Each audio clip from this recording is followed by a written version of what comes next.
অসাধারণ দৌড় এই মুহূর্তে আমরা কিন্তু লক্ষ্য করলাম দর্শক।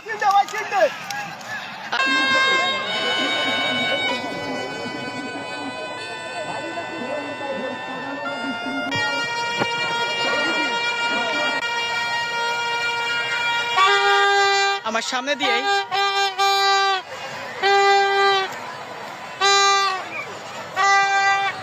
অসংখ্য ঘোড়া কিন্তু এই মুহূর্তে আমরা দেখেছিলাম কিছুক্ষণ আগে, দুটি দৌড় কিন্তু হয়ে গেছে। তিনটি দৌড় হওয়ার পরেই কিন্তু আসলে জয় পরাজয় সেটা কিন্তু নির্ধারণ হবে, সেটাই কিন্তু আমরা এখন পর্যন্ত কমিটি থেকে জানতে পেরেছি। আচ্ছা, দেখতে পাচ্ছেন যে একেবারে কোনায় কোনায় পরিপূর্ণ, কোনো জায়গা আসলে ফাঁকা দেখছি না এই মুহূর্তে।